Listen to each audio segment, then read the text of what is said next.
So what has my coach Tim been up to? Yeah, my coach, y'all's pastor. What has y'all's pastor been up to? Oh yeah? Okay. All right, well, he's been promising people that if they only donate, if they only send him a Cash App, if they send him a Venmo, then he's going to guarantee them an extra year on their life. Is that right? Is that how it works? Is that right? Make a donation, make an offering to the defunct Walk by Faith Ministry or the defunct IAG Farms, or a donation to the Resurrection Ranch LLC, for-profit company. He says if you make a donation, then he can guarantee you an extra year on your life. Is that right? All right. Well, that's a lot. That's an awful lot. That sounds like a big guarantee. Is that, now, can you make a smaller donation? If you don't have the funds to spend, if you don't have the funds to waste, could you donate a smaller amount and maybe just get like an extra day on your week? Could you do that? Oh, is that right? He takes small donations. He takes all donations, big and small. Is that right?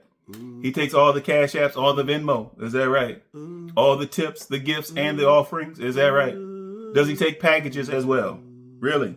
Oh, he does. Okay, all right. And so he's got the 3 channels. He's got the Resurrection Ranch. He's got the IAG, and he's got the P2P Nodcast. Is that right? And when you're making donations, you send them to P2P, or you send them to IAG or to Resurrection Ranch. But for one reason or another, they all go to the same P.O. box. Is that right? Is that right? So they're all going into the same pocket.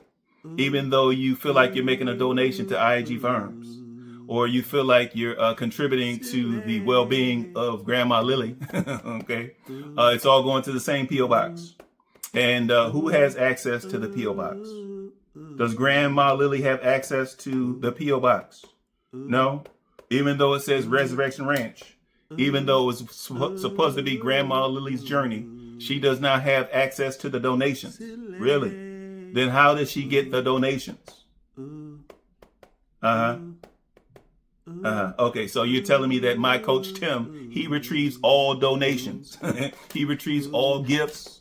He accepts all offerings. And then he decides which ones he's going to pass on to Grandma Lily. Is that right? Is he passing on any of the monetary donations to Grandma Lily? Not necessarily. Oh, yeah. So what is he passing on? Okay. Oh, okay. I get it. So if Grandma Lily has a donation that comes in, for instance, if she has a Los Angeles Lakers bathrobe that comes in, or a house robe that comes in, or if she has some Los Angeles Lakers decorations or some decor that's being donated to her, then you're telling me that my coach Tim, he will actually pass on those donations to Grandma Lily. Is that right? But none of the monetary donations. Is that right? None of the tips or the gifts, unless it's Lakers gear. None of the gifts, the monetary gifts, none of the monetary offerings get passed on to Grandma Lily. Is that right? So you're telling me she's just the face. She's simply the face of Resurrection Ranch. No, she's not even the face of Resurrection Ranch. Okay.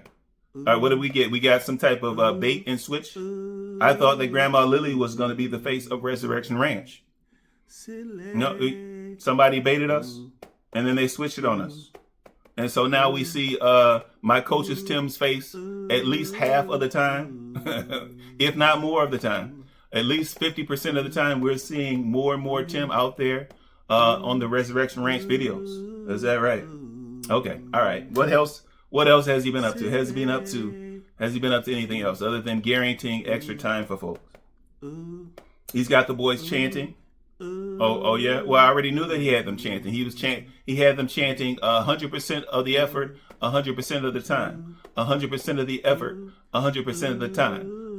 While they were steadily getting questions, getting answers wrong on their work for the day in their homeschool, while they were steadily getting work, failing in their classwork, failing in their class activity for that day, while they were steadily failing, but they memorized that chant, 100% of the effort, 100% of the time, 100% of the effort, 100% of the time. And of course, Noah being the empty vessel that he is, Noah's like, hold on, Dad. Hold on, Dad. This doesn't seem right, Dad. Okay. Even with my vessel being empty, Dad. Okay, Dad. Well, you're talking about stuff being empty, Dad. Your effort is empty, Dad. Okay. And so you're giving 30% of the effort 100% of the time, Dad. 30% of the effort 100% of the time. Little Noah's like, yo, Dad, I got to give it to you straight. Okay. The viewers, they already know that I don't talk right. Some of the viewers suspect that I don't think right, Dad. Okay, but I got to keep it straight. I got to give it to you straight, Dad. You can write the script all you want, Dad. We can rehearse all you want, Dad. Okay? But whatever I can scrape up out of this vessel, that you deemed as being empty, I'm going to give it to you, Dad. I'm going to give it to the camera, Dad. I'm going to give it to the world. All right? But he's got them chanting. Now, they're not chanting the 100% of the effort. What are they chanting? Oh, they're chanting the outlaw. They're like, yo, we got a criminal. We got a criminal in the midst. Okay. What his name is. And they're yelling outlaw. Is that right? Is that right? Okay. So how many times a day do they have to chant that? Regularly. Okay. And what happens if they get it wrong? Some type of consequence. Is that right? Okay. Does he dress Titus and Noah as twins? If they miss the outlaw chant, does he dress the boys up as twins? or if Timothy Jr., if he messes up the outlaw chant, the new outlaw chant that's been practiced time and time again, if he messes it up, then does Timothy Jr. get punished? Does he get the consequence of not being able to dress up as one of the twins? Okay. Does he have to dress in regular attire? And so he cannot dress as one of the twins / triplets. Okay. He has to dress as an individual 10-year-old boy. He should be 10 by now. He has to dress as an individual. Is that his punishment? Is that right? Okay, all right. Has he been up to anything else? Anything? Nothing else, really? Well, all right. Okay. Before I get to my reaction to the recent IAG Farms video about Tim donating his dog to another farm. Donating his dog to another farm. And, of course, that's ultra clickbait. That's ultra clickbait. And you know it, Tim. Okay? Because us longtime followers, we know that you don't donate anything to anyone. Okay? And so we're like, hold on. Tim is donating? Okay, all right. The other day he talked about the crumbs falling off of his lap. Okay? And he's talking about he's content to let folks eat those crumbs that fall onto the floor. And so I'm like, okay, well, now he's content to give someone his dog? Really? Is that like some type of rescue type of activity, some type of rescue type farm? Is that like a lollipop farm type situation? What exactly is that? And so, of course, when we looked at it a little bit closer, we realized that it was not another farm. We realized that it was actually going out to the Resurrection Ranch, which, of course, he and Megan owns. Okay, so when you talk about donating to another farm, if it turns out, which it did, okay, that you supposedly donated it, you lent it out to the Resurrection Ranch, aren't you really donating or lending it to yourself? Okay? And if you're donating it to yourself, is it really a donation? Should the viewers really be getting excited about you finally, after all of these months, after all of these years, should the viewers be getting excited about you finally making a donation? Okay? About you finally sharing the supposed wealth? Okay? About you finally allowing other folks to partake in the abundance? Okay? The more and more abundance that you guys have been collecting. Okay? The material assets that you have been hoarding. Okay, are you finally donating to someone else? But of course, you realize you're just giving it to yourself by banishing that dog over to the Resurrection Ranch, by discarding that dog, that family member, And I'm like, okay, why does this sound so familiar? Okay, anytime that you have some type of conflict, when conflict arises with a family member, if they don't go along with your preferences, okay, if they piss you off in some fashion, they get banished. They get ostracized. Okay. And so I guess one of your dogs must have pissed you off, Coach. Okay. One of your dogs definitely pissed you off. But we're going to get to that shortly. But I'm sorry. Before I get to my reaction to that video, let me recognize you guys that have been active active in the comments. Keep that commentary flowing. Keep that dialogue going both ways. Of course, I have to recognize you heavy Tim followers. I have to recognize you guys. I hear what you guys are saying. You guys are saying, Captain, some captain, you are. Okay, all right. And they're like, Captain, if our pastor wants to try to squeeze an extra hour out of Megan's day, okay, if he wants to try to force Megan to get up an hour earlier one day, go to sleep an hour later one day, get up another hour earlier the next day, go to sleep an hour later the next day, if he wants to force that on Megan, then so be it, okay? He's only trying to get the most out of Megan while getting very little out of himself. All right? Talk about an ultra contradiction. All right, but if he wants to do that to try to propel Megan to new heights, then so be it, Captain. All right, Captain. If he wants to get those boys up in the morning at 5:30 in the morning to go out and do their farm chores, okay, so that they can start their day, start their useful time earlier in the morning, then so be it. Okay, it's his property. Yes, his abundance includes those boys.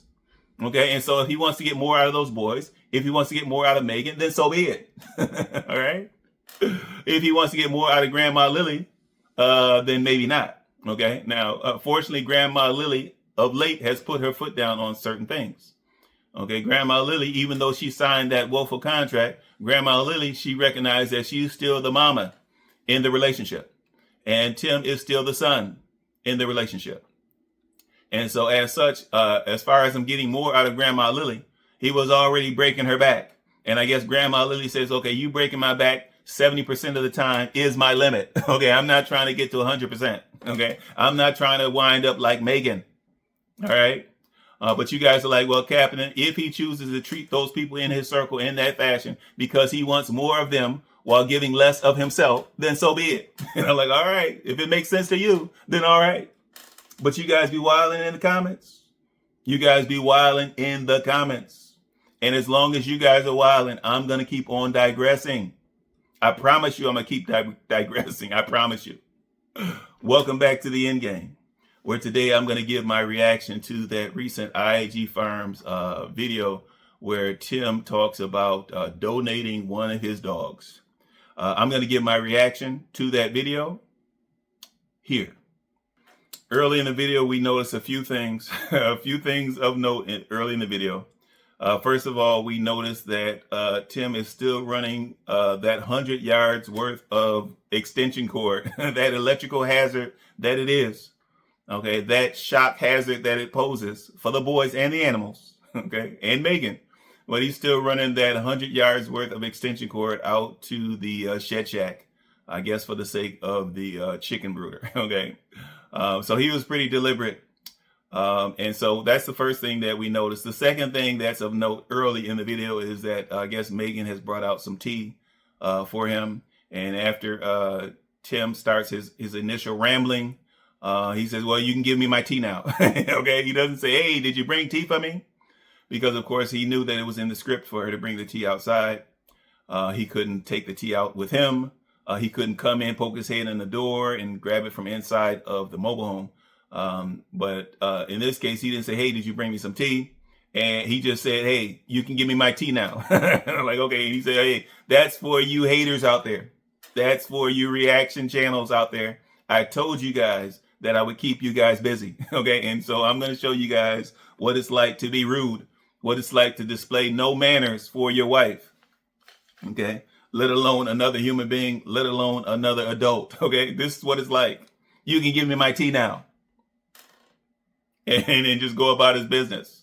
Oh my goodness, what a role model. What a person to be giving you guys motivation. What a guy to be giving you guys inspiration. Okay. You too can dominate your mate such that certain things are expected of her and from her. Okay. Without any recognition, without any gratitude. Now, the last thing that I noticed early on in the video is that I noticed that Megan changed up her attire. Okay. All right. All right. Okay. And we can, or she can thank Tim for being in the comment areas, in the reaction channels. Okay. So she can thank Tim for doing his due diligence within the reaction channels that he supposedly doesn't pay any attention to. because Megan has upgraded her attire. Okay, she does not have on her usual rusty, crusty blue jeans. Okay, we noticed that actually she's donning her yoga pants, and I'm like, okay, I don't know. I mean, some of you longer time viewers, you guys can tell me whether you've ever seen Megan in yoga pants. Okay, what month or what year was that? What decade was that? But I've never seen her. I've never seen her in anything other than those dusty jeans, really.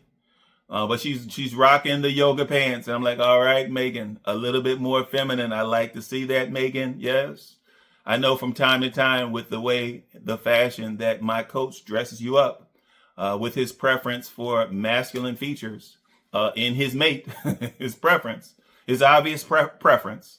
The video doesn't lie. We're used to seeing you dressed up as a man, aka Bob the Builder, like, yes, with the flannel on, the jeans, the big old boots, and the dusty flannel on. But here you are with those yoga pants. All right, I like it, Megan. How long will it last? Is this the new Megan? We'll just have to wait and see, Coach. We'll just have to wait and see. Yep, I was just looking and she was having it. I was trying to go in the house and get the camera, but she dropped it out before I could get back out. She's in there cleaning it up now. See, y'all too loud. What's up? I got a new baby on the phone. She just pushed it out. I wonder if she's gonna have twins with time. Yeah.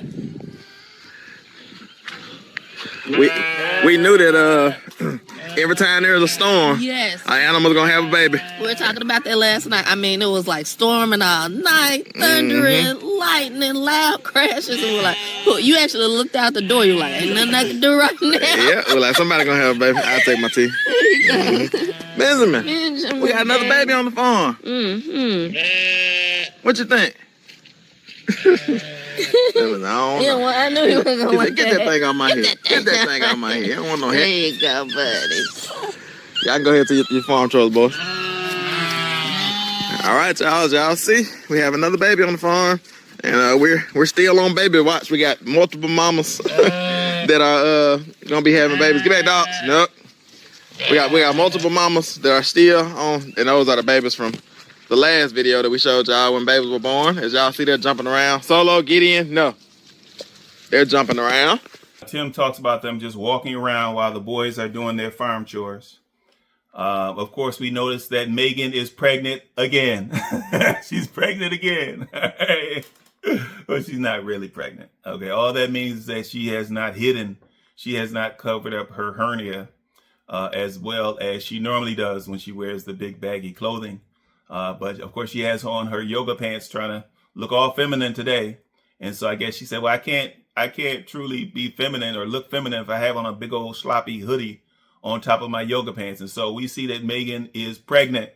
And by that, we mean that we see that her hernia is still in full effect, assuming that she has not had her surgery yet, and that these are not the after effects or the after bandages from the surgery. Megan is pregnant. All right. But anyway, so Coach, he talks about them drinking their tea, and he talks about him riding around on his zero turn, like a little baby, like a big old baby. Okay. And considering that it only takes 10 minutes to cut that grass, I can't call it a lawn, but it only takes 10 minutes to cut that grass. I imagine, Coach, you would have to do a lot of running around. Okay. A lot of running around in order to prolong your activity with that riding mower, Coach. You admitted that you're looking around for grass to cut, which means, of course, you're going over some of the grassy areas, not lawn areas.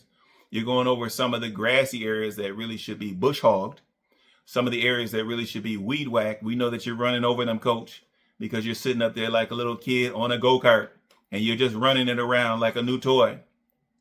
And Megan alludes to that. She kind of catches herself, but she kind of alludes to that. And she's talking about a man. She's talking about how much joy you're getting out of that zero turn. Okay. More joy than you're getting out of your family, your boys, and Megan. Okay.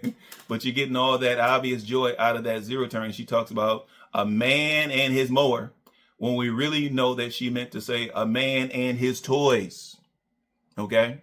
But I'm sure at some point behind the scenes, you corrected her on that. And you're like, Megan, don't call it a toy. Megan, don't call it what it is, Megan. All right, Megan. Okay. Some people consider that minivan that you used to have to be a toy. And you see what I did to that, Megan. Okay. So don't be calling my toys toys. All right, Megan. Don't do it to yourself. Don't do it to yourself, Megan. And then we have a mama in here having a baby as we speak.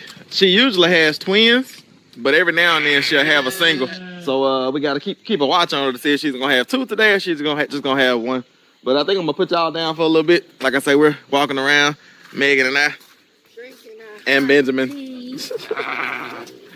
We're walking around drinking our tea and honey. And we're just walking around watching the boys do farm chores. Benjamin is holding on to our pen's legs. Benjamin, what's up, bud?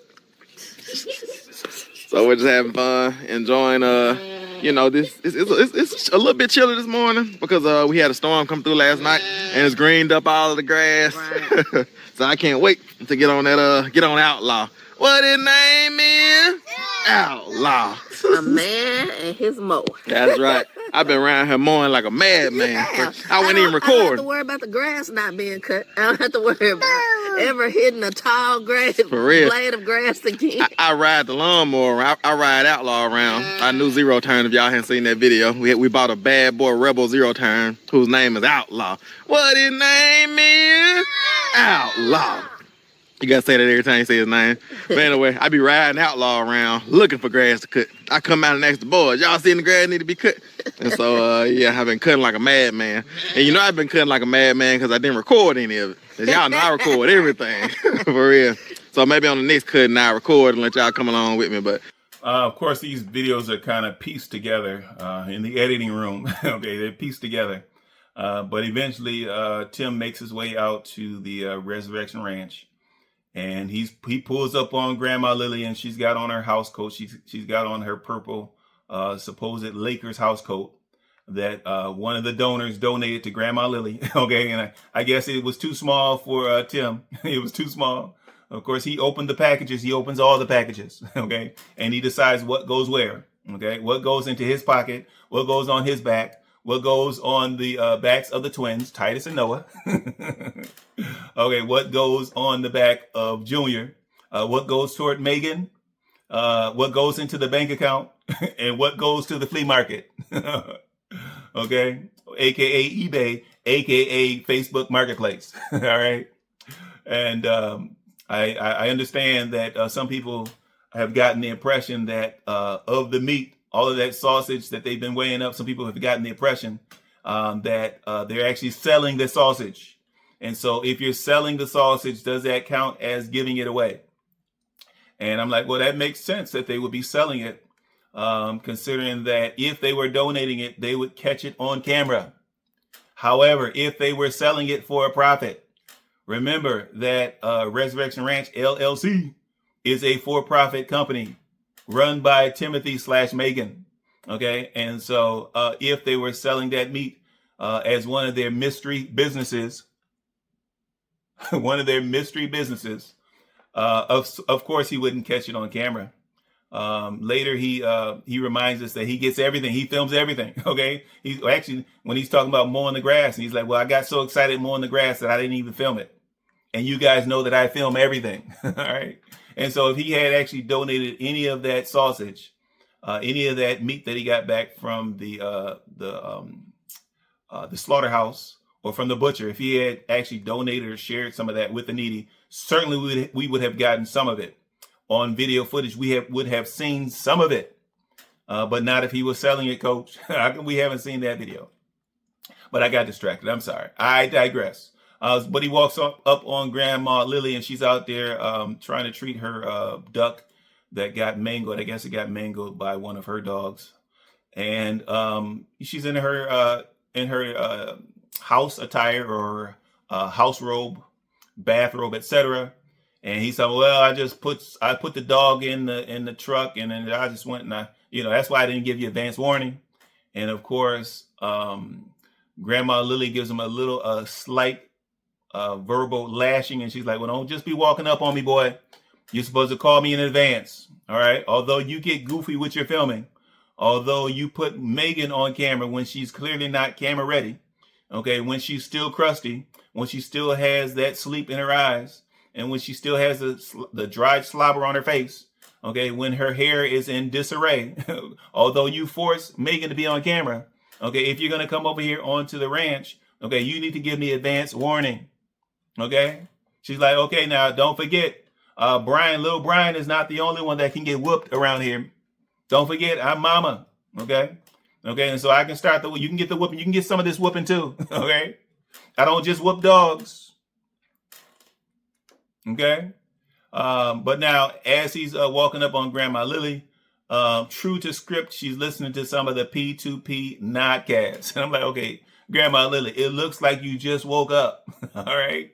And then you went out to treat your duck, okay? And so why would you be listening to that P2P nodcast except to put yourself back to sleep? Except to go back to sleep. That's the only reason I can see for you listening to that nodcast. Okay. Now, Megan, she might sell the script. She might sell the fact that somehow her life has been improved by listening to her husband talk even more and more. But Grandma Lily, that's your boy. Okay. And so you get to hear enough of him. Okay. In fact, you kind of shut him down a bit around the ranch. And so it would be hard for us to believe that you're listening to that nodcast of your free will, Grandma Lily. Okay. But maybe that's part of the contract, whereby when he rolls up, you've got to have the IAG up on one of your TV sets, up on one of your flat screens. If you don't have the flat screen, or if you're not inside the house, if you have your phone with you, you need to be pulling up one of our videos or running that nodcast. All right. So we can pretend like our own family can't get enough of it. So that we can feign as though our own family can't get enough of more and more Tim. I'm like, okay, all right. Enough already. Enough.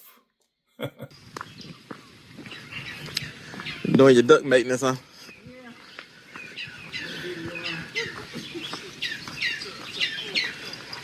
Sound like a good video, man. Oh, P2P motivation. of course. Yeah. I don't have to look at it. I listen. There you go. That's the same thing I do. Yeah. Yeah, I see Grandma. She's listening to the P2P motivation down there. Made that decision. So Looking on my duck. can take my Yeah.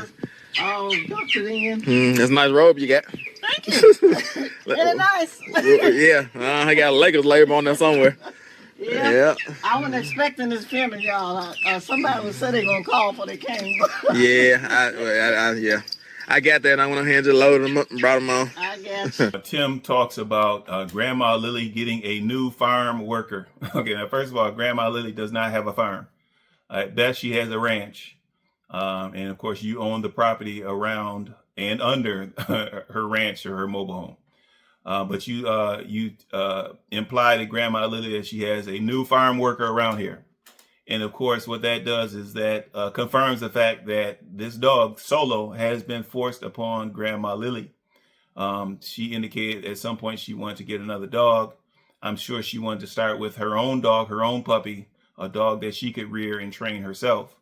But considering that you own that property, I'm sure in your contract you say, well, Grandma Lily, according to the contract, anything that I want to push off on the ranch, okay, that's my privilege. That's my choice, Grandma Lily. All right. When I dumped that trash a few days ago, when I had the boys assist me, aid in the bed in dumping that trash on your property when you were not home. Okay. That's my privilege. Okay. And as such, if I want to push an animal off on you, okay, if I want to cast off an animal from my property because it's outserved its usefulness, which means that it upset me in some fashion. All right. Then that's my privilege, according to the contract, Grandma Lily. And you can tell by Grandma Lily's tone that she's like, yeah, I heard the story, I heard it, and yeah, I know you're gonna go ahead and you're gonna sentence Solo to the ranch. I get it, all right, and okay, you know, I'm looking forward to him helping out around here, all right, if you insist, Tim, if you insist. And of course, Tim's like, yes, I insist, per the contract. per the woeful contract that you signed, Grandma Lily. And by Grandma Lily, I mean Mama Lily. I'm not sure why I call you Grandma. I tried to explain that to the viewers a while back. It didn't make sense then either, okay? But Grandma Lily, aka Mama Lily, according to the contract, I can push anything out on you down here, okay? So keep your doors open, Grandma Lily. Keep your gates open, Grandma Lily. It's coming.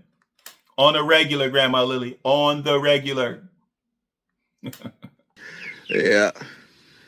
Yes, it's my farm chores right now, y'all. There you go. So you're getting your ducks straightened out. Yeah, getting them straight. See how nice and calm it is? Mm-hmm. Yeah. And you got a new farm worker down here. I noticed. I heard about it. Yeah. But that's all right. He's going to be just fine. That's right. I had to tell them the store once I get settled and kind of explain what's going on. Explain what's going on with it. But you can just tell he just made for the woods. Hey, Solo. Maybe you can straighten that little one out right now. Oh yeah, he gonna love it. He gonna love it. And then now you got a dog that you don't have to worry about. Like chasing around. You just let him go, and he ain't going nowhere. Yeah. I think he feel like he at home when he's down here. Exactly, for real. That was the whole purpose of purchasing him or getting him in the beginning. And he gonna be vicious with snakes now. He already trained up. He can smell them. Okay. So yeah. But anyway. I dropped my mom's down here doing her farm chores, getting those things done. She has on a nice robe that one of you all sent her. He has a Lakers symbol on it somewhere. But I pulled up unexpected. But yeah, she's doing. Oh yeah, she's doing her farm chores, and I'll pick y'all up a little bit later. Tim jumps back to them being back at IAG, and for some reason he's filming them putting on their boots. I'm not sure why. But he indicated that I guess some people have commented or sent him emails. They sent them emails asking why don't they tip the boots over before they put them on? Because of course there could be bugs or rodents or snakes inside the boots, I guess. And he reminded us of why they don't tip the boots over, because the boots are covered in poop. Okay, they're covered in feces. All right, and he refers to being in the pig pens. And the fact that, of course, in the pig pen, especially the one out by the mini barn, there's 1.5 feet worth of poop, maybe 2 feet of poop. And so he says, well, that's why we don't tip our boots over, because, of course, we would get our hands messy. Heaven forbid that we would put on gloves before we handle these boots. Or even more reasonable, heaven forbid that we would actually spray off the boots, okay, before we put them away, before we put them up. Heaven forbid that we would actually spray them off, spray off some of this poop and some of this filth. And, that would be too much like right. Actually cleaning up our workspace, cleaning up our work implements and our work tools after the fact. Tim's like, I don't do that. Watch the videos. I don't do that. Okay, so as such, we don't tip our boots over because we don't want to get our hands dirty. All right. And we're like, okay, so now yet another item added into that shed shack of a barn, okay? To go along with the mouse and the rat poop, to go along with the sheep urine and poop, the dog pee, to go along with whatever the ducks or the turkey or the chicken are generating. In addition to that, in addition to the filth that is already there, in addition to the fleas, the insects that are already present, the raccoons and the possum and the skunk that are already present in and out of that shed shack. He's adding more filth. He's adding more squalor. He's adding more mess to the inside of this supposed chill area. And we know that when it comes time to clean it up for the 4th or 5th time in recent history, okay, we know eventually Megan's going to go about sweeping up that area, and she's going to be kicking up that dust, kicking up that fecal dust. Hopefully little Benjamin won't be out in his playpen again. Hopefully the boys will not be in close proximity again, inhaling all of that fecal dust from the various rodent and animals that inhabit that barn /shed/shack. Okay, Coach? But thank you for trying to explain why you don't tip your boots, Coach. But you further confirm the fact that you're a little bit grimy. You're a little bit nasty when it comes to your ways, when it comes to your cleanup activities or your cleanup neglect around the farm, Coach. Thanks for confirming it. Got laying dust on it. All right.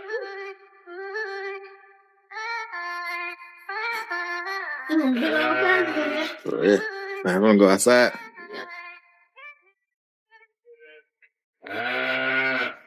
Put the boots on back. Was like, no, I ain't. That was just in that position when I picked them up.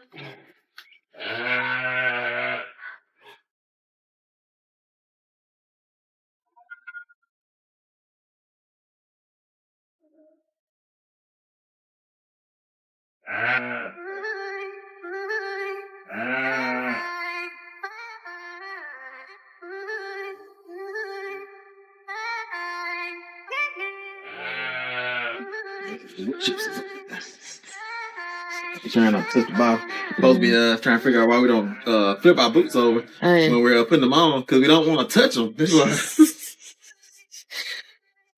look like a chicken grind. You would be going in the pig pens. I don't want to touch the boot. It's hard to flip it over without touching the bottom, but I guess you can kind of get that section right there. But I'm still touching mud. As long as it's dry, I don't mind.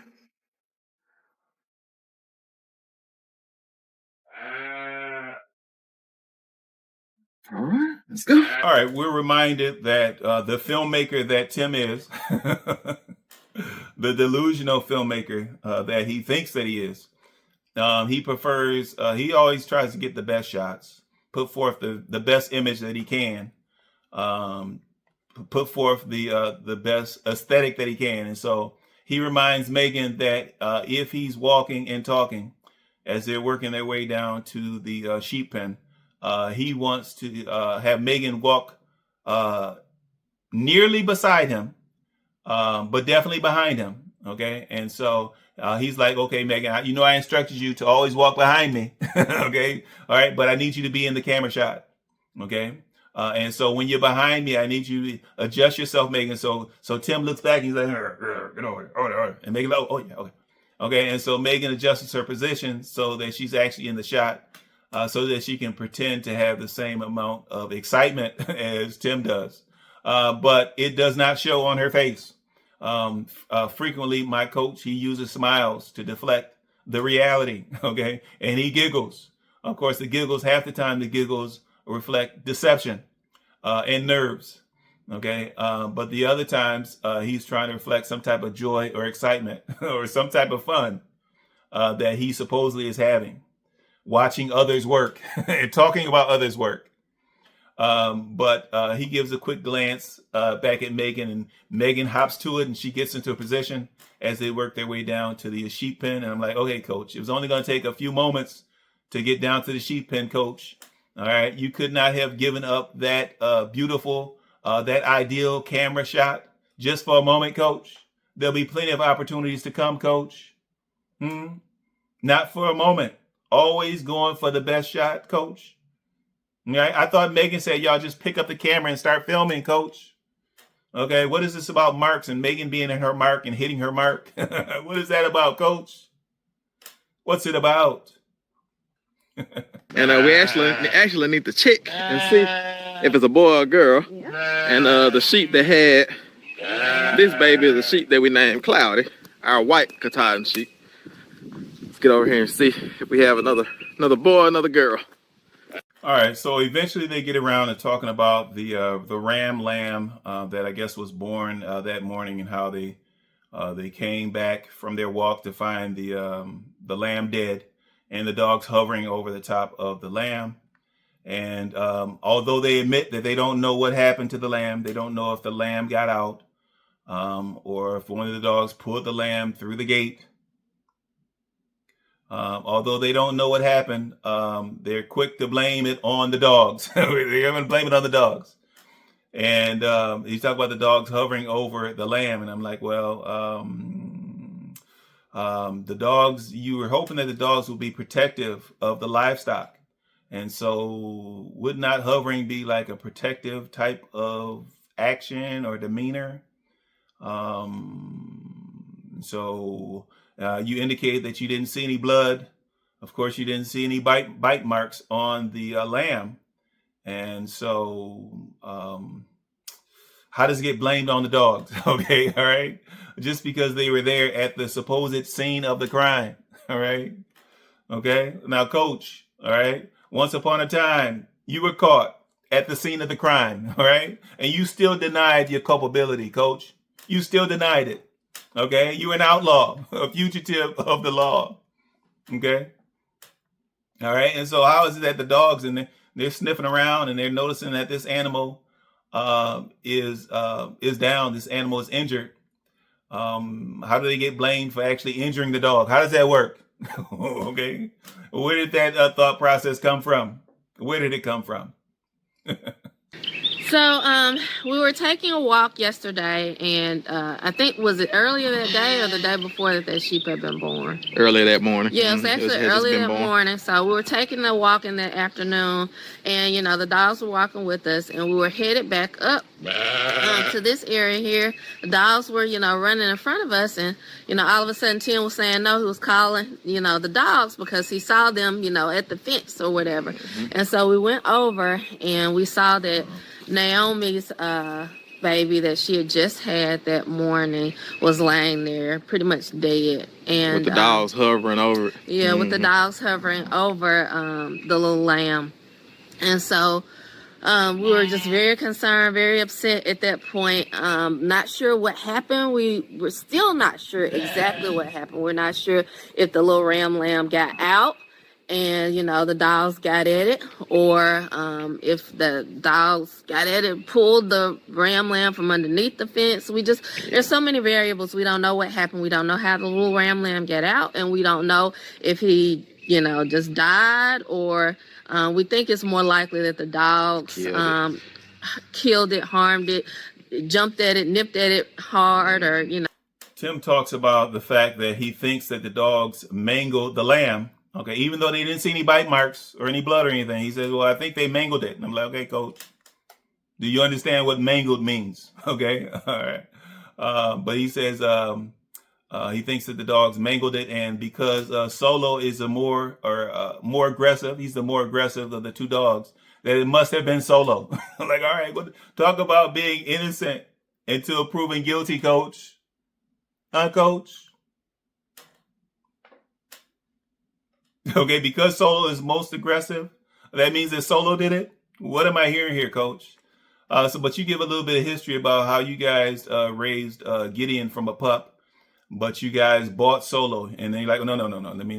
Let me use the truth. Let me go with the truth on this one. All right, let me go with the truth. If I want my viewers to be able to follow along and not criticize me or scrutinize me later, let me go with the truth on this one. All right, no. We didn't actually buy Solo. Solo was given to us. All right. And I'm like, all right, coach, go ahead, free that truth, coach, let it fly.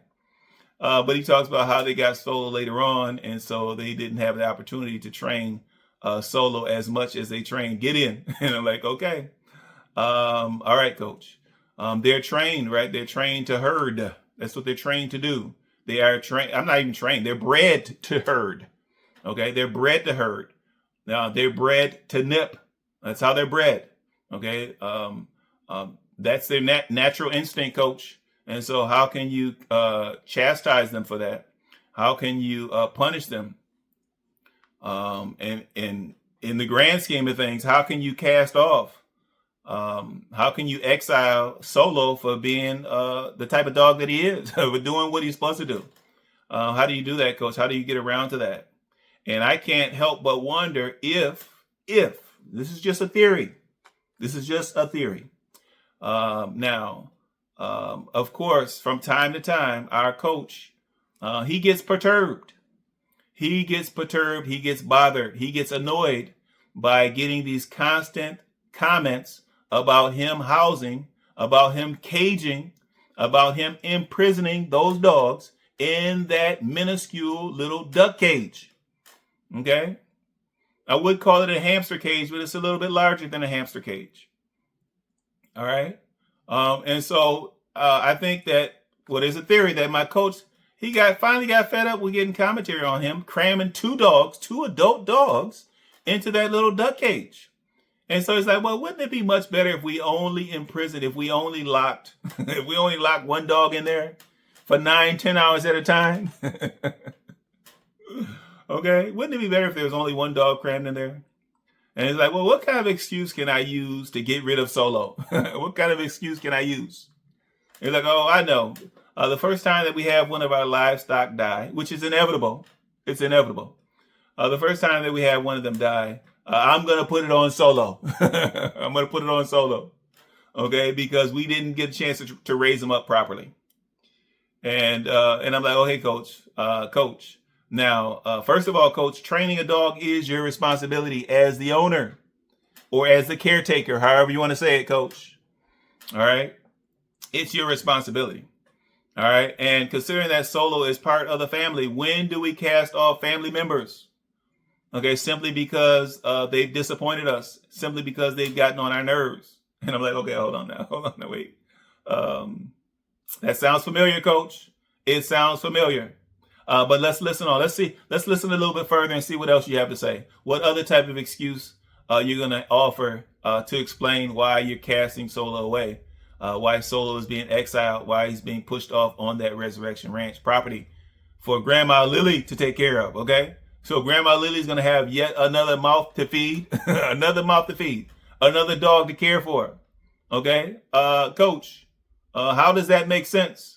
Okay, you're supposed to be trying to make Grandma Lily's burden lighter in her retirement, okay? But now she's got to care for another dog that she did not raise. What kind of sense does that make, coach? What kind of sense? I think they may have like mangled it because we didn't see any bite marks, any blood, anything like that. Nothing. But with them being so feeble and just born, they could have just bit him on his neck a little bit. And that brings us into talking about Solo, because Solo is a little bit different than Gideon, because we didn't raise Solo from a puppy like we did Gideon, because Gideon is very, very gentle with our animals. He understands that his job is to protect our animals. And Solo understands the same thing. But when we have a new animal, whether we get it from somewhere else or whether it's birthed on the farm, he gets too high strung, he gets too excited. And he's a little bit more with his nipping, because these dogs, these blue heelers, Australian cattle dogs, they're meant to like nip like at animals. Like that's why they call them heelers, because they nip at the heels of the animals to get them to herd, to go where they want to go. But Solo, like I say, we didn't raise, he was a little bit wild when we got him. He was already probably a year old when we got him. And we paired him with Gideon with the purpose of, and I don't know if y'all saw our recent video on the Resurrection Ranch where I was telling the story about how we thought that we were going to live down at the Resurrection Ranch. Like this was, 2-3 years ago before we moved down here. And with that in mind, we thought that Gideon needed help as far as like living in the woods, because there's a lot of coyotes and things like that down there. And so we purchased, or we were given Solo as a companion for Gideon to help him to be able to do the things that he needed to do in a more like rough and raw environment. But here on the farm with animals, we don't need that roughness. No, it's like Tim talks about how Megan was kind of saddened. She was saddened by the death of the lamb. They talk about that's part of life on a farm. Okay, although they don't have a farm, I guess she's actually trying to imply that that's life on a garden or in a garden. Okay, all right. So, but she talks about that's life in a garden, and but Tim admits that he was furious, furious. And I'm like, okay, all right, coach. Why so upset, coach? And he talked about all the work that Megan and the boys put into raising up the animals. That I guess he somehow contributed to raising up the animals. I guess he went and he bought the feed and he bought the hay and what have you. But all the work that they put into raising those animals, and for one of the dogs to possibly kill off that lamb, he said that's like taking food off of our table. And as such, Solo, you must die. Okay, all right. And I'm not going to kill you, Solo. So what I'm going to do is I'm going to sentence you to the Resurrection Ranch. All right. You're taking food off our table. You're taking food out of my belly, Solo. How dare you? I'm like, hold on now. Okay, so Solo used to be a beloved member of the family. You're casting off family members again, coach. you're doing it again, coach, and you're coming up with excuses. And so I guess this time, what are you going to say? What are you going to say? Well, God wasn't in Solo, all right? Just like God wasn't in that legacy property that Grandma Lily was living on with her siblings. When you claimed God wasn't in it, okay, because they refused to allow Tim to be in it on their property filming and whatnot. So what are you going to say? Well, God wasn't in Solo. And so that's why we cast him off. That's why we discarded Solo. Okay? Be gone into the lake of fire, Solo. God ain't in you. Okay? If you're out there doing what dogs do and doing what that particular breed of dogs do, if you're nipping and you're hurting, and unfortunately one of the animals gets killed, possibly by you, Solo, okay, then off with you, Solo, off with you. But he talks about, well, it's food off our table, even though our freezer is packed with meat, okay, some of which may be sold in the near future, but you're taking food off of our table. Okay, that's the food that we eat. Okay, it's also the food that we give away to the needy. And I'm like, okay, coach, we do understand that you have some type of unfulfilled vision as far as giving away food to the needy. But that's off in the future. In the far future, possibly in the far future, coach, how does Solo get punished for it in the present day? How does Solo get punished for it now, coach? It's just one lamb. Okay? It's just one lamb, coach. Get over it. We got the package put up, and so where were we at as far as the store? I think we're just basically saying that we were down to one dog now, Yeah. and we have a new baby ram lamb. That's right. One, died, and then now we have a new one today. And we just, that's life on the farm. Yeah, we can just turn around this way and have the sheep. We don't have to go back in. Just have the sheep in the background. Sure. That's life on the farm, y'all. So I was super upset about Naomi's baby, and it was Megan was about crying. Yeah, it was. And I was furious. Crushing, crushing. We work so hard to have these babies. Like the boys work hard, we work hard. There's a lot that goes in to producing an animal like that is birthed on the farm. Yeah. Like it's years and years and years of work, and that's not just taking a live animal from the farm, but there's also taking food from our table, because the ram lambs become meat that our family eats, meat that we give to others that are in need. And just for a dog to just go and kill something that is supposed to be there to protect, just because, it's just unacceptable. They talk about how when they're not there, there's no way for them to keep Solo from, attacking the newborns. And we're like, okay, coach, isn't that part of being a caretaker / owner of livestock? Okay, aren't you responsible for their well-being? And that's all of their well-being. Okay, why did you not at some point reinforce the cage? Or reinforce the fencing that goes around that sheep pen? Okay, could you not have reinforced that area so that the lamb would never escape the area? Okay, or such that the dogs would never pull one of those lambs from underneath the gate, coach. That's on you, coach. Don't blame that on Solo. Certainly don't blame it on the lamb. That's your responsibility, coach.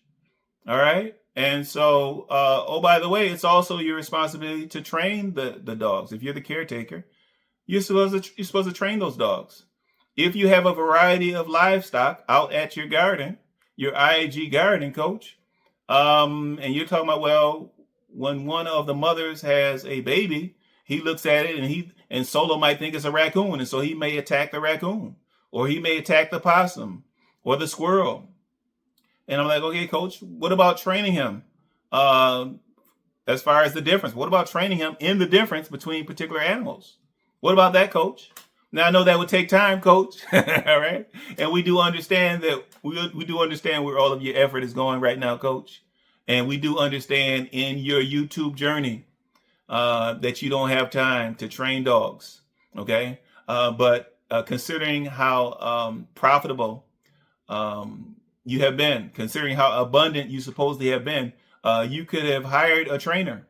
And you could have those dogs trained up professionally, coach. If you can't handle it yourself, send them out to be trained, coach. But that's your fault. That's your responsibility. Don't blame that on Solo. All right, coach? Come on, coach.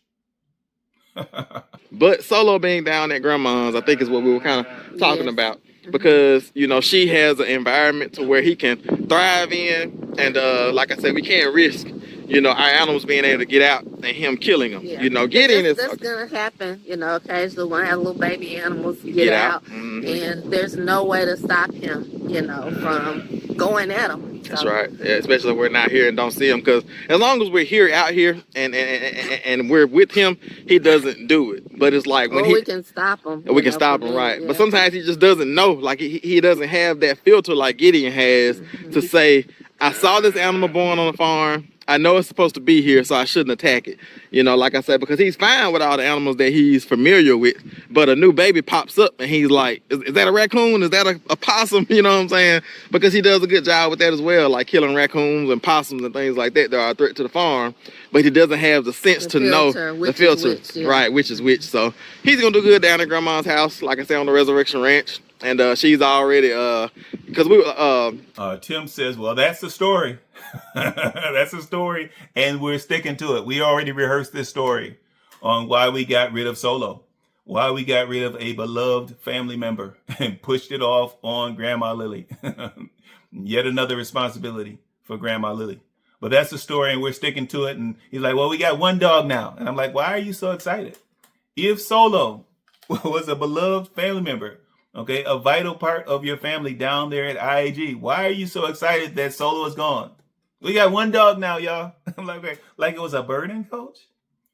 Like it was a hassle? Was it a hassle? Really? Okay, being the caretaker or the caregiver for Solo, was that such a burden for you, coach? All right? The boys were feeding the dogs. The boys were letting them out of the cage. Okay? You may have been putting them back in the cage. Megan may have put them back in the cage. But as far as their care, their daily care, the boys were handling all of that, coach. Okay? And so why was it a burden for you? Why are you excited that Solo is gone now? Okay, coach? Don't truly understand that, coach. But okay, coach. Okay. we were talking about my mom and I were talking about she needed another dog that could be an enforcer so that she could, like, you know, so he could chase snakes and, you know, kind of patrol the property and, you know, have energy because, like I say, one of her dogs that has energy is very, very small, and then her bigger Rottweiler is older and slower. And so Solo will be that fresh pop that they need to, like, protect grandma, protect her animals. And like I say, grandma doesn't have as many animals as we have. And, you know, if you get him trained up to the animals that are there, he won't do any harm. But it's the animals that are having babies. And grandma doesn't, you know, have any animals that are having babies and things like that. But anyway, that's the story of that catches all up. Yeah, that's our update, y'all. Yeah. So we're down to one dog now. Gideon. Where's Gideon at? Come on, Gideon. In Tim's new excitement about having only one dog. Okay, forget about that other family member. Now we got the one dog. In his excitement, he calls Gideon, and Gideon comes running. And of course, he says, well, Gideon is so excited. That's why he's not obeying any of my commands. It's the excitement. And of course, we realize that even Gideon is not trained. All right. Even Gideon is going purely off of instinct based upon the breed of dog that he is. Okay. Gideon's jumping all over the place. And my coach is trying to restrain him. Okay. But he realized the camera is running. So he's trying to restrain him in a gentler fashion, just trying to restrain him a little bit. And he's like, okay, Gideon, you're too excited. Okay, what he really means is, Gideon, you're showing your lack of training, Gideon. Okay, that lack of training that got Solo banished. Okay, that lack of training that got Solo cast away, that got Solo exiled from the farm, from the garden. Okay, the IAG garden. Okay, Gideon, you're displaying some of those same characteristics, Gideon. Okay, calm down, aka get down. All right, but Coach, he talks about how the seasons. He talked about the seasons again. So they had a season where they had two dogs, okay, and now they have a season of having one dog. And I'm like, okay, Coach, yeah, you're gonna put that on God as well. Did God force you to neglect your other dog, your other family member? Did God force you to cast them off onto Grandma Lily? All right, God changed the season, or did you change the season, Coach, as you're prone to do, Coach? Was it really you that changed the season with that regard, Coach? All right. So Gideon is the old man of the farm. We even had, all right, Gideon, get down. Too excited. He's super excited too. And I know y'all have seen in the videos where every time we let Gideon and Solo out the cage, Gideon kind of, roughs up Solo because, all right, Gideon, ease up. I can just tell he want to jump on me again. All right, no. He's excited to be back by himself, as you can tell. But, yeah, so Gideon, like I said, we raised him from just a little pup. And hopefully now we have a dog that, won't see new animals on the farm as a threat. Like I said, because it's possible that we could just have Solo down at grandma's house just while we're having new babies. But I think that, he just needs to be in the same environment, like continually. Because if we bring him back after lambing and farrowing season is over with, it's going to be all these new animals that he don't know, you know what I'm saying? So I think that, grandma's excited to have him down there. Like I say, we were just having a conversation, my mom and I, about getting her a new dog. And like I say, the Lord works in mysterious ways, as they say. He has a plan for everything. And the Lord knows that it's a season for us to have one dog and for grandma to have more of an enforcer down on her property. Like I said, because all right, that's it. That's it for my reaction to that recent IAG Farms video where Tim talks about donating his dog to another farm. Turned out that he was just pushing it off on his mama out there at the ranch. That's it for my reaction. Please like, comment, subscribe, share the video, chop it up in the comments. Burner Tim, Heavies, I'll meet you guys there as usual. I do want to shoot out some love to my current subscribers. Thank you for showing me that love. I do appreciate the love. For those viewers that have not yet subscribed, please consider subscribing so that we can continue to shine that light. Until next time.